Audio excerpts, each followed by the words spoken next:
Des entreprises du monde entier utilisent les renseignements contraignants pour la classification ou l'origine afin d'accroître la prévisibilité et la transparence de leurs opérations d'importation et d'exportation. Les renseignements contraignants sont des décisions écrites des douanes concernant la classification ou l'origine d'une marchandise, délivrée avant la procédure d'importation et contraignantes tant pour la douane que pour l'opérateur. Des pays comme l'Allemagne et la France émettent plusieurs milliers de renseignements contraignants par an pour améliorer la transparence et la prévisibilité pour les entreprises. 3 partenaires commerciaux de l'Alliance mondiale pour la facilitation des échanges partagent dans cette vidéo leur point de vue sur comment et pourquoi leurs entreprises utilisent le mécanisme de renseignement contraignant.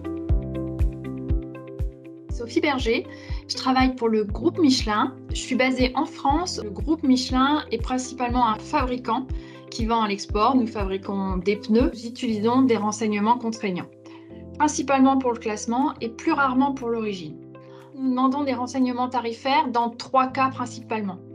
D'abord pour des produits qui sont complètement nouveaux, soit en termes d'innovation produit, soit en termes de business. Le second cas sont pour des produits qui entrent dans la composition des articles que nous fabriquons et pour lesquels le classement n'est pas évident. Le troisième cas, c'est en cas de litige dans un pays et pour lesquels justement le renseignement tarifaire va être un document qui va justifier notre classement. Et je dépose principalement les demandes auprès de la douane française via le portail de la douane. C'est donc une demande en ligne.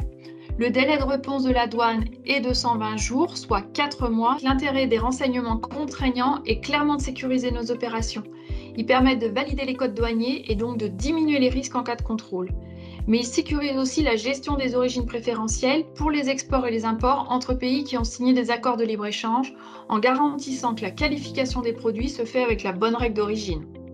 Je suis Madame Mariam Radva, je travaille pour le compte de BASF Tunisie. J'occupe le poste de responsable des opérations de la chaîne d'approvisionnement pour la région du Nord-Ouest africain. Nous sommes le leader mondial de la chimie. En Allemagne, BASF utilise à la fois les décisions anticipées relatives à la détermination du classement tarifaire et de l'origine des marchandises, RTC et TCO. On utilise ces décisions pour les produits de commodité puisqu'ils sont exportés en grand volume. Les demandes sont soumises en format papier en utilisant le formulaire type fourni par l'administration sur son site web. L'autorité douanière dispose de 120 jours pour rendre sa décision dans la pratique, gagner en coût, diminuer considérablement les litiges avec les douanes et qui a amené à améliorer donc notre relation avec la douane.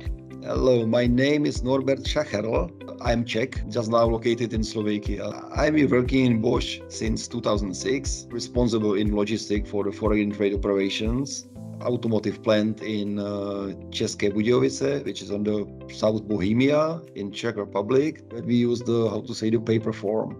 Yes, it's probably cheaper, it's faster, and it's really simple. It takes about 2 months.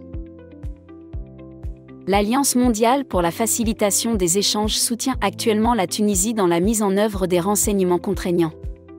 Le mécanisme devrait être accessible aux entreprises tunisiennes au cours de l'année 2024.